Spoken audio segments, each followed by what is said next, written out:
Hello everybody, the topic I'm going to explain to you today is equilibrium in macroeconomy. And before moving forward, I would suggest to note these references for better practice and for best exam preparation.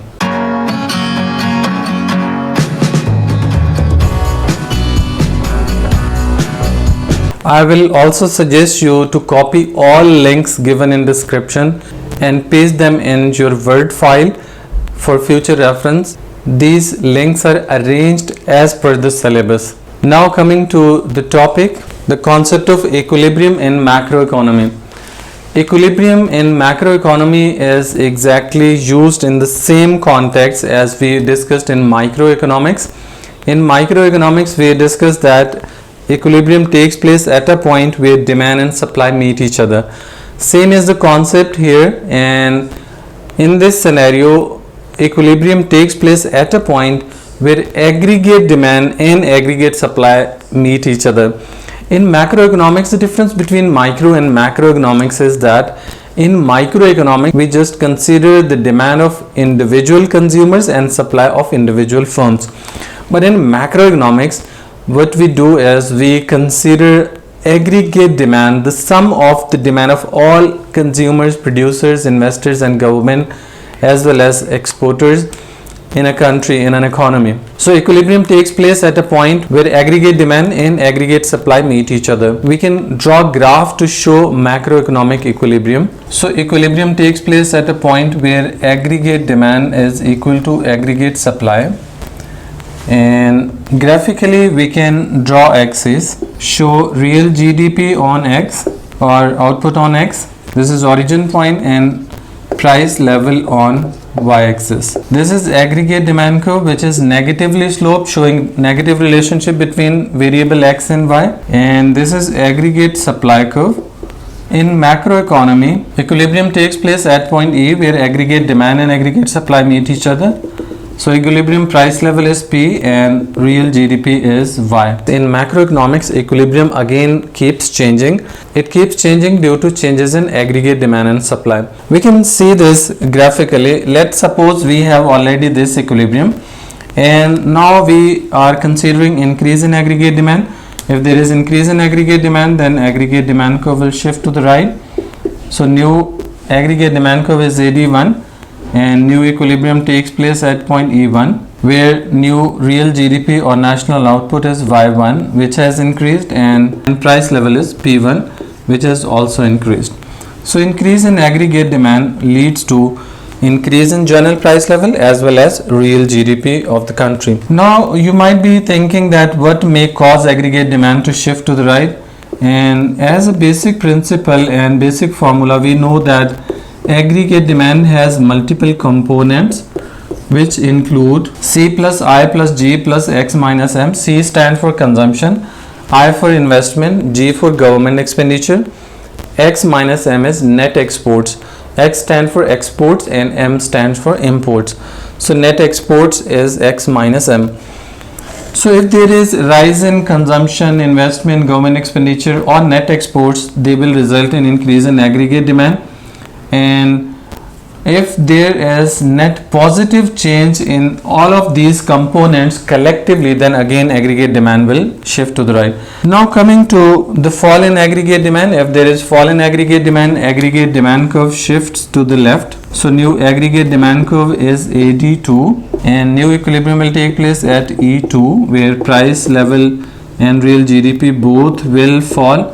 Price level is P2, which has decreased, and real GDP is Y2, which has also decreased. And again leftward shift in aggregate demand or fall in aggregate demand is caused by these components. If there is net fall or decrease in these components, then aggregate demand will shift to the left, because fall in right hand side will lead to fall in left hand side as well. So whenever there is fall in aggregate demand due to non-price factors which are mentioned here, then aggregate demand will shift to the left and it will lead to change the equilibrium price as well equilibrium level of national output. Now let's have a look on changes in equilibrium at macroeconomic level due to change in aggregate supply. If there is rise in aggregate supply, then aggregate supply curve will shift to the right. We have initial equilibrium graph. If there is rise in aggregate supply curve will shift to the right from AS to AS1, and new equilibrium will take place at E1, where new equilibrium output is Y1, which has increased as compared to the previous output, and price level is P1, which has decreased as compared to the previous output. And again, if there is fall in aggregate supply curve will shift to the left, and new aggregate supply curve is at AS2, and new equilibrium takes place at E2, where new price level is P2, which has increased, and real GDP is Y2, which has decreased. But now you might be thinking, what may shift aggregate supply curve to the right or to the left? It depends upon non-price factors. And non-price factors that shift aggregate supply curve include government policies, like including subsidies and including indirect tax. Same is the case with cost of production, changes in climate, changes in technology, changes in net migration, education and training of workers. If government provides subsidy, then subsidy is basically the grant provided by the government to private producers so that they can produce greater volume of output. So output will increase, aggregate supply will shift to the right. Indirect tax increases burden on producers, so supply will fall because producers would be willing and able to produce less quantity. Cost of production is another factor that shifts aggregate supply curve. If there is rise in cost of production, then aggregate supply will shift to the left. If there is fall in cost of production, aggregate supply curve will shift to the right. And cost of production includes cost of labor, cost of machinery and technology, cost of labor, that is wage rate and salaries, and cost of raw material. Overall, if there is rise in cost of production, then aggregate supply will shift to the left. Fall in cost of production, aggregate supply curve will shift to the right. Climate definitely affects production, and supply is accordingly affected. If climate is favorable, then supply will rise, and if climate is unfavorable, then supply will fall. Technology is another important factor that shifts supply curve. Improvement in technology definitely results in better output, greater output, and increase in supply in the country. And net migration can be divided into positive or negative net migration. If there is positive net migration of adult population into the country, it means people coming into the country are more than those who are leaving the country, then net migration will be positive, and positive net migration definitely increases labor force and aggregate supply will increase.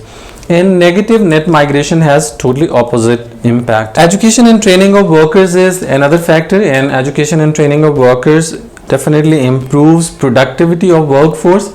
When they are educated and trained by the government, they come to know about the recent technology, recent techniques of production, then definitely they become more efficient and productive. They can add more to the national output, and they can increase aggregate supply in the economy.